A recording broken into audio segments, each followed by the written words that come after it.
go. Newcastle and Hunter Rugby Union Grand Finals, mate, on the weekend. The fourth grade, I believe you were up there on Friday night and you checked that out. It was, mate. It was turned into it was a cracking finish. It was a very physical game through the middle. And Maitland got home against Merewether. Yeah, charge down try, 40 metres out. Charge down kick, and Maitland raced 40 metres and scored the try to win by 19-15. Well done, and former first grade superstar and Anderson medal winner Adam Perkins, best on ground, I understand. He was, mate. Beautiful. He was a standout. Gareth Ernst was good for the Greens, but unfortunately got charged down. That happens, mate. Didn't get the chockies, mate, and Beaches didn't get the wooden spoon, I believe, too. Yeah, there's some allegations of some ring-ins and things there, but we'll leave that as it is, mate. Move right along. As I said, we're getting very long in the tooth. Onto the divisional rugby, mate, and a big upset there. Muswellbrook continued their giant killing form, knocking off Waratah. They led 5-0 at half-time and got away 11-7 winners in a very warm encounter in the early hours of Saturday. So, well done to the healers there. They've done well. They came from fourth, I believe, so elimination footy all the way. And interestingly enough, as you look across the four games, only in first grade did the team that had the week off salute. So that was quite interesting. Moving on, the P3s, mate, Hamilton again, 11-7 winners. Same score in both games there. 6-0 lead at half-time, and they ran away winners. Billy Clay from Hamilton, the number 10, a fairly seasoned player, was named the best on ground and managed to catch up with him briefly after the game. Here we are with Billy Clay and Tex from Hamilton Hawks, third grade major premiers. How are you, boys? Oh, so excited, mate. It's unbelievable. It's still sinking in, really. Hey, quick one on you, Tex, mate. Good little story. You've come over from the US this year, first year over here, and you've won a title. How's Hamilton been, and how's it been in the grand final here? Oh, man, I couldn't have found a better team, socially and competitively. They really took me under their wing, and show me what it's like. And just living the dream over here. Awesome, mate. A bit of a nail biter, boys. You're up with 6-0 at half time. Got a try, open that game up. They scored late. Last minute had to defend out. Did the job. 11-7 winners. How were the nerves in those last couple of minutes? Mate, it was intense. I don't think we had a water break for about 10 minutes. I was busting lungs, and the boys just really dug deep. They really wanted it to show today because we got the chocolates. Yeah, mate. Well done, and congrats to you, Billy, on best on ground, mate. You got the game ball there in nice glass case. Up on a trophy cabinet. Well done, boys. Great start to the day for Hamilton. Hopefully a couple more for you guys. I'm sure that's the plans, and some big celebrations into the night. Winners piss. Mate, just make sure you keep Mick Mercer, keep an eye on him, alright? Yeah, Billy there, joined by Tex, as he's known, one of the Hawks third graders who's come across from Texas, as the name suggests, and had a season there. So great to see the Hamilton boys start the day off with a win there. Mate, they're a pretty deep club at the moment, Hamilton, in terms of the numbers on the ground and the experience in that third grade side. Yeah, they do, mate. They do, and obviously when you got Paul Dan, the falsely accused player, mate, he got off and played the game, and got depth coming out everywhere, mate. That they do, mate, and saw him in all three premier grades on the weekend. In the second grade, unfortunately, they weren't strong enough. They were trailed 20-14 at half time to Merewether, and eventually went down 44-28. Merewether running away with that one with a clinical effort in the second half. Again, in some pretty oppressive heat out there. A little bit of controversy at the end of the game. Merewether ended up finished the game with 12 players on the field with 2 in the sin bin. And then after the siren sounded, there was a red card for striking, I believe. Yeah, an elbow to the head. An elbow, right. Yeah, there we go. On the touch judge's report, the illustrious Mr. Jarryd Lynch, I believe. It certainly was. Those people with flags, they're dobbers, aren't they? Super dobbers there. Yeah, so we managed to, after the game, catch up with Will Frost of Merewether. Here with Merewether Carlton, Premier 2's winning captain, Will Frost. How are you, mate? Mate, yeah, pretty special win. I think third in a row for Merewether. So pretty special to dominate that twos comp for a couple of years. Yeah, they put it to you a couple of weeks ago, mate, and made you come the hard way. So absolutely, maybe it makes it a little bit more special going the ugly way. So I think we did it last year from fourth.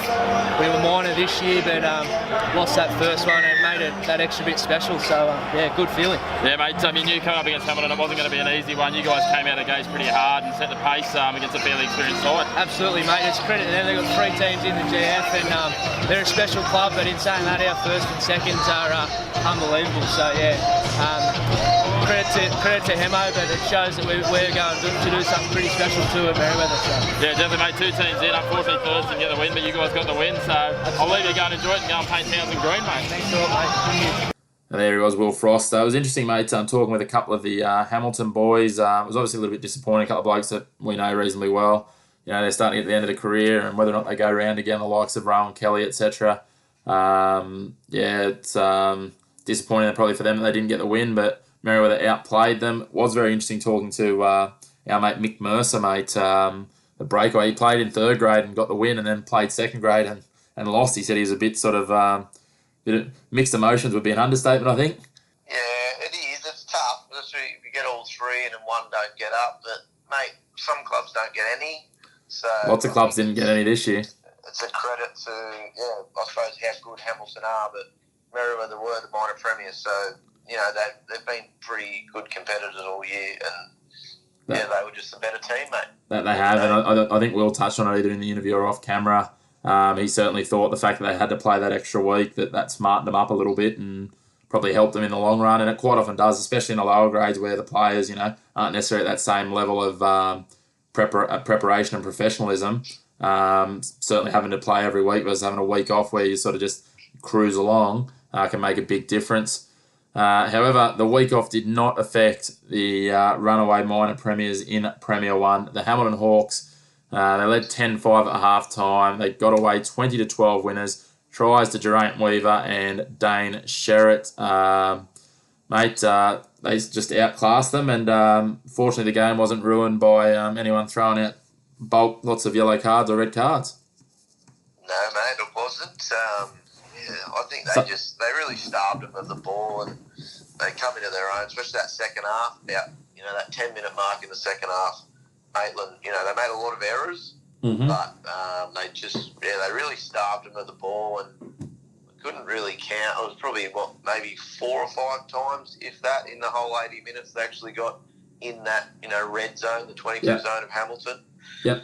So, just, I suppose, their own worst enemy, but I suppose that's just what a good team Hamilton are. Yeah, mate. A bit of a Bubba Coleman masterclass, I think, and you could tell late there sitting on the sideline, like Maitland were just trying to throw in some reserves and a few others, and try a few things just in the hope that something would stick. But even just that, some of those inside balls and that would normally stick, and just wasn't their day, I don't think. And as you say, Hamilton outclassed them.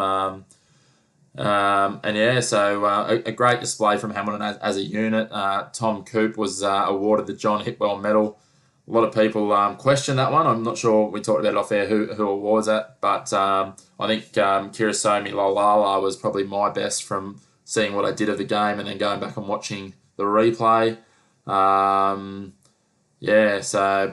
done to Tom on his John Hipwell medal, and while we're on the grand final teams, well done to Carl Manu. I believe that's back-to-back Anderson medals for 2 different clubs.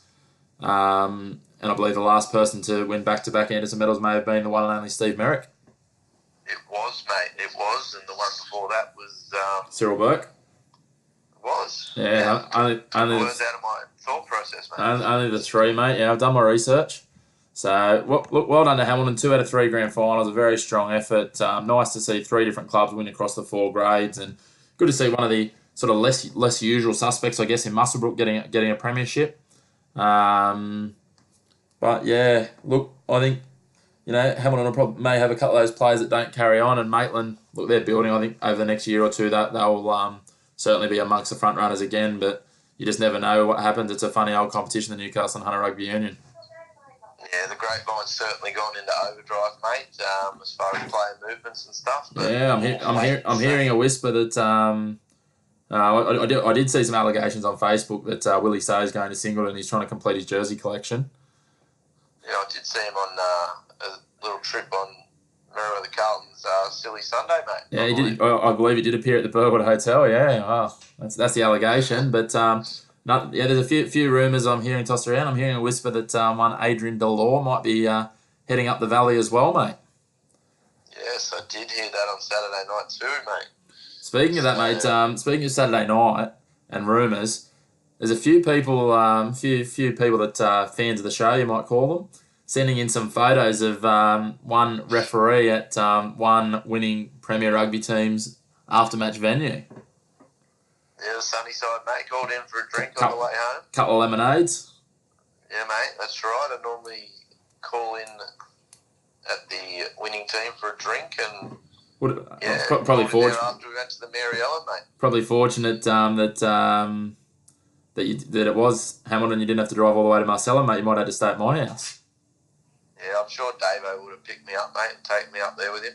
Yeah, they would have, mate. They could probably fit you in the trophy.